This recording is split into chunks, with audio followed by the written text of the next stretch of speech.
পতিত পরাজিত পলাতক স্বৈরাচার মুক্ত বাংলাদেশে অন্তর্বর্তীকালীন সরকার যখন জনগণের ভোটাধিকার প্রতিষ্ঠার পথে এগিয়ে যাচ্ছে, তখন গভীর ষড়যন্ত্রের বীজ বুনতে শুরু করেছে কুচক্রী মহল নানা অপতথ্য প্রচার করে। ইতিমধ্যে তারা নানা বয়ান তৈরি করে জনমনে বিভ্রান্তি সৃষ্টির জন্য একের পর এক বহুমুখী অশুভ তৎপরতা চালিয়ে যাচ্ছে। যারা মিথ্যাচার করে বিএনপিকে নানা তকমা লাগানোর অপচেষ্টা করছে, তারাই কিছু গণমাধ্যমকে ব্যবহার করে বিএনপির নামে অসত্য সংবাদ পরিবেশন করছে বা করানো হচ্ছে। জনগণ অবলোকন করছে যে গণহত্যাকারী নিষিদ্ধ সংগঠন ফ্যাসিস্ট আওয়ামী লীগকে পুনর্বাসন করার গোপন মিশনে নেমেছে একটি চক্র। বিনিময়ে তারা পতিতদের সহযোগিতা নিয়ে রাজনৈতিক উদ্দেশ্য হাসিল করার স্বপ্নে বিভোর।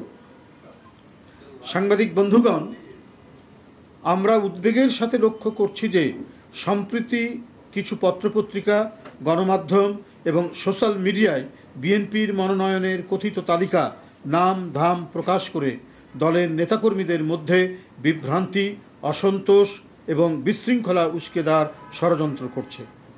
অনুমিত হচ্ছে বিএনপিতে বিভেদ বিসম্বাদ সৃজনের অশুভ অভিপ্রায় নিয়ে কতিপয় মিডিয়া যথেচ্ছভাবে মিথ্যা অপপ্রচার প্রোপাগান্ডায় লিপ্ত হয়েছে।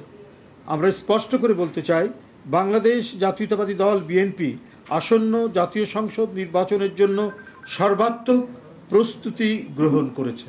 বিএনপির ভারপ্রাপ্ত চেয়ারম্যান জনাব তারেক রহমান বারবার একটি কথা বলেন, যা আমরা মনে প্রাণে বিশ্বাস করি, সেটি হলো জনগণই বিএনপির সকল রাজনৈতিক ক্ষমতার উৎস।